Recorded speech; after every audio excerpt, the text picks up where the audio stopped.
Rancid Crabtree and the Demon Bat. Scarcely had I settled into a patio chair with a can of beverage and some cigars close at hand than the sound of hammering came drifting over my back fence. Well, good, I thought. Felton has taken up building something instead of pestering me. Felton is the 8-year-old rich kid who lives next door, and the reason for the fence in the first place. It had been a good 3 weeks since he had climbed over the fence. Perhaps he was discouraged by the coils of concertina wire I uncoiled along the tops of the boards. The hammering continued for nearly an hour. At last, curiosity got the better of me. "What are you building over there, Felton?" I called out. "A ladder," he called back. A ladder. How odd, I thought, not without a certain sense of foreboding. Presently, a rather crude ladder was thrust over the top of the fence and rested against the roof of my garden shed. Felton climbed the ladder, stepped off onto the roof, and calmly descended a sloping pile of stacked firewood into my yard. "You know what?" he said, smiling. "That wire you put on top of your fence to keep burglars out kept me out, too. That's why you haven't seen me for 3 weeks. "Really," I said, "I've been wondering about that. I'm sorry, Felton, but I will have to report to your father that you have been using his tools to build a ladder when you're supposed to be watching TV. The ladder was Dad's idea. Said it would get me out of the house for a while. He says you remind him of himself when he was a kid." "Oh, he does he?" "Yes. He says you're probably a good influence on me, and I can spend as much time with you as I want." What a great guy, your dad.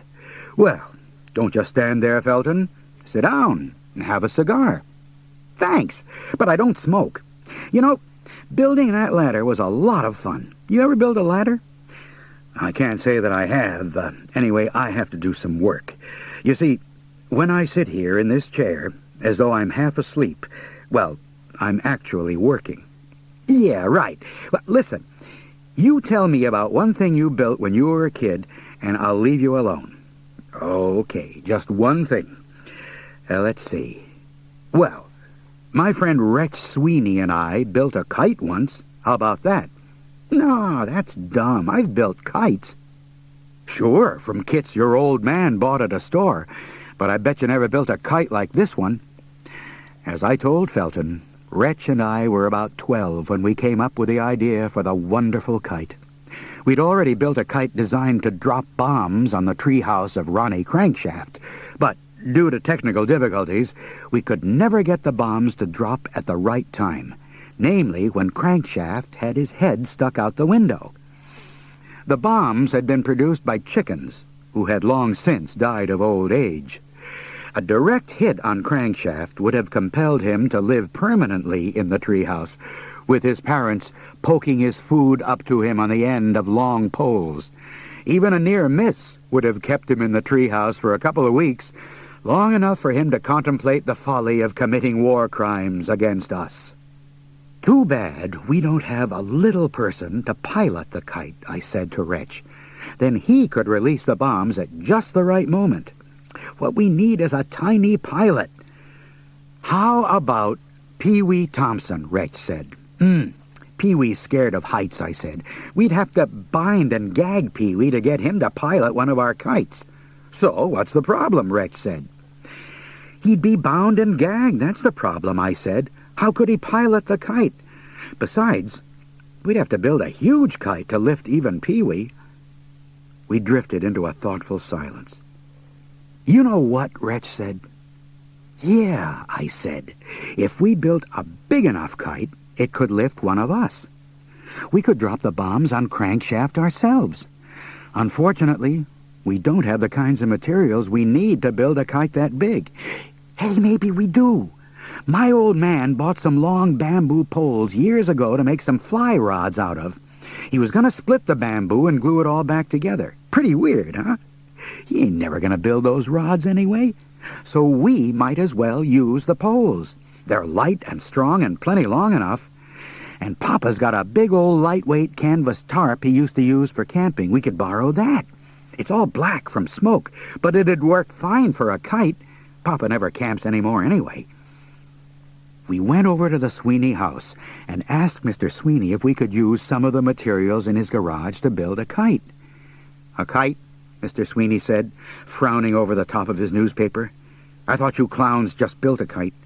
"We did," Retch said. "Now we want to build a bigger one." Mr. Sweeney was silent for a moment, apparently sorting through all the potential problems a kite might cause him. "Oh, all right. See what you can find out in the workshop." "Thanks, Papa." We assembled the kite out at my place, a small farm a couple of miles from town. It was remarkably easy to build, because cutting the canvas to kite shape might bring on one of Mr. Sweeney's attack of nerves, the symptoms of which consisted mostly of a red face and loud yelling of bad words. We decided it would be best simply to fold the tarp into kite shape.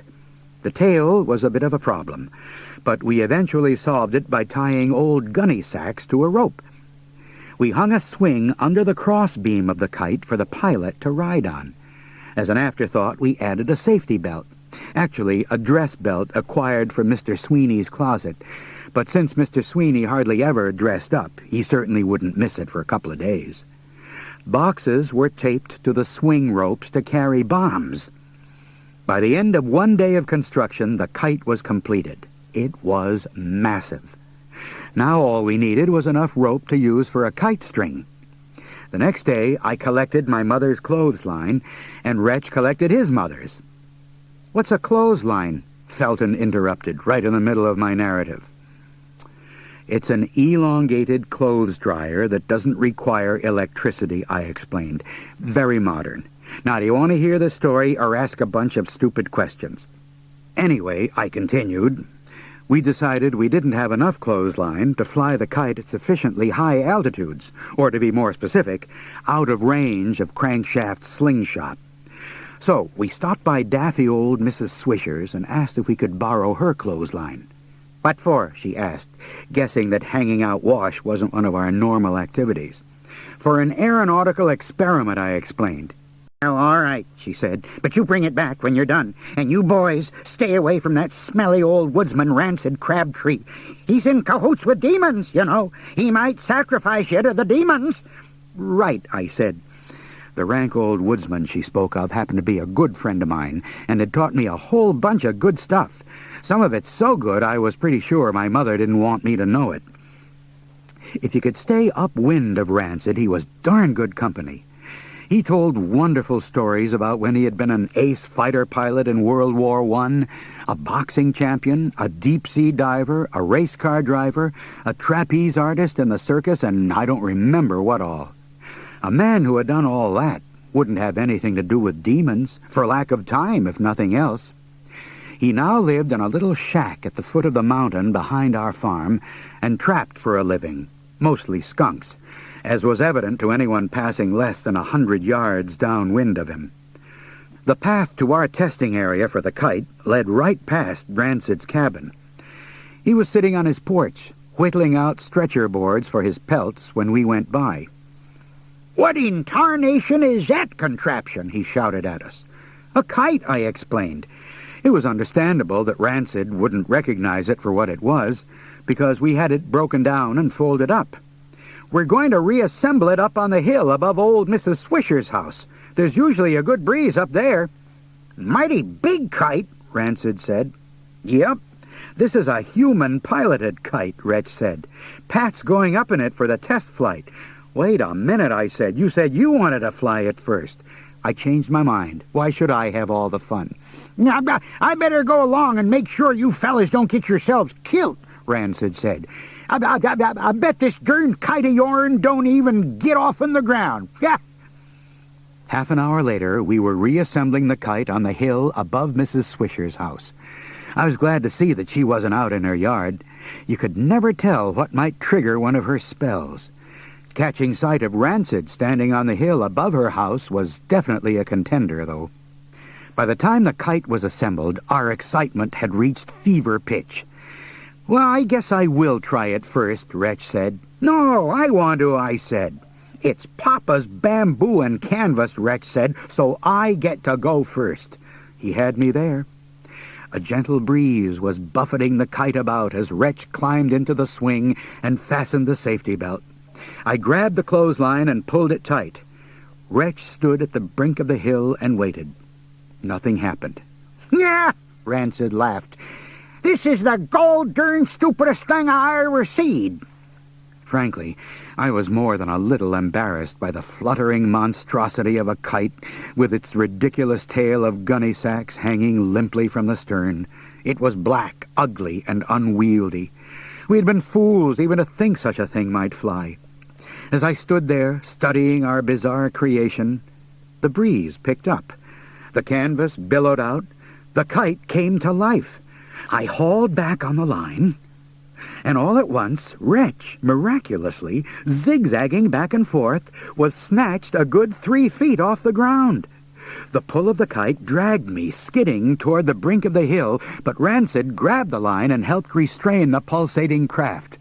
The test pilot watched this brief but frantic activity with a good deal of interest and even solemnity.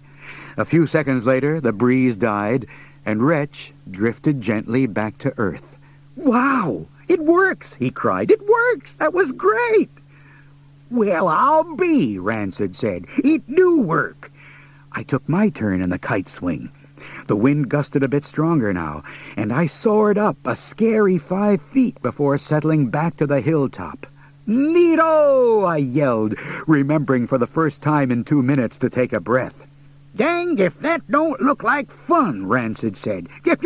"Maybe I should give it a try. Bet it won't lift me." "Go ahead," I said. "Retch and I'll hold the line." "Don't mind if I do. But you boys take a couple of turns of line around that there tree. I don't want to get blowed off into a power line or something." After calmly biting off a chaw of tobacco, Rancid got in the swing and fastened the safety belt. Holding the cross beam of the kite with his hands spread wide, he stood at the edge of the hill, the wind buffeting the great expanse of canvas above him. Retch and I pulled the line taut. The lanky old woodsman waited expectantly, the kite tugging at him. "Ain't gonna work, boys," Rancid said. "I's just too darn heavy for it. Shucks." An hour later, Retch and I were headed back down the path toward home. "Man, what a storm," Retch said, struggling against the wind. "I never seen one come up so fast before." "Not this time of year," I said, dodging as somebody's chicken coop bounded by. "Sometimes in March we get winds almost this bad. Your hands still hurt?" Yeah, worst rope burns I've ever had." "Me too. That old clothesline was smoking." "Well, at least Rancid got some flight time in," I said. "It wasn't our fault he didn't enjoy it." "Let's stop by Rancid's. He's got some bag balm we can rub on our hands. I imagine he'll be cooled down enough by the time he gets back." Just as we expected, daft old Mrs. Fisher called Sheriff O'Reilly to report the incident. The sheriff knew how peculiar she was, but he liked to humor her. I think he even got a kick out of her fantastic stories. After leaving Mrs. Fisher's, he stopped by Rancid's shack to have a talk with the old woodsman. "Now, Crabtree, I've warned you about this before," the sheriff said, as Rancid poured him a cup of coffee. "I want you to stop tormenting that poor old Mrs. Fisher. I've got enough work to do without running out here all the time." "Me tormenting her," Rancid yelped. "It's that old loon what's tormenting me." "Well, I know you did something," the sheriff said. "Whatever it was, she came up with an outrageous tale just to get even. Seems these boys were involved in some way, too. Now, let's see, I've got it here in my notes. Goes something like this. I heard this terrible ruckus from up on the hill above my house. Well, I went out to see what was happening, and I almost fainted. A huge demon bat had swooped down and snatched up that horrible Rancid Crabtree, and old Crabtree was just screeching and cussing for all he was worth. Served him right, him being in cahoots with the devil and all. Anyway, they soared right out over my house, must have been a couple 100 feet high. The wind had come up something fierce, and that bat was darting this way and that. I thought it might drop Crabtree, not being able to stomach the smell of him, and come for me. So I grabbed the shotgun and started blasting away. Naturally, I realized I might hit Crabtree, but I figured him for a goner anyway. Well, I ain't much of a shot and didn't come within 10 feet of hitting the creature, but I put a good scare into it, I can tell you that. After the first shot, it started flapping those big ugly wings like crazy and flew right back to the top of that hill, fighting the wind all the way. The bad thing was, old Crabtree got loose. A few minutes later, I saw him running down the hill. Almost looked like he was chasing 2 boys, probably trying to catch them to feed to the bat. Be about like him. That's the craziest tale Mrs. Fisher's come up with yet, the sheriff said. Not a bit of truth in it, of course. By the way, Crabtree, you look a little shaky. Not coming down with something, are you? It's nothing, Sheriff. My arms are just a little knotted up from too much hard work too fast. Hard work, the sheriff said. I thought you had an aversion to work of any kind, Crabtree. Now and again I gets the urge. I leaned back in my patio chair and blew a smoke ring over little Felton's head, where it hovered for a moment like a halo. Gee, he asked, was Rancid Crabtree really in cahoots with demons? Not really, I said. Oh, sure, he claimed he knew 2 young demons, but he was always making up ridiculous stuff like that. Retch Sweeney and I spent a lot of time over at his cabin, and we never once saw a single demon or anything that even looked like one. Philosophically speaking, though, I suppose everybody has his own little demon or two. Which reminds me, Felton, isn't it about time you headed home? Okay, he said, but do you suppose tomorrow we could build a kite big enough for me to pilot? Hey, no problem, I said, but check with your father first.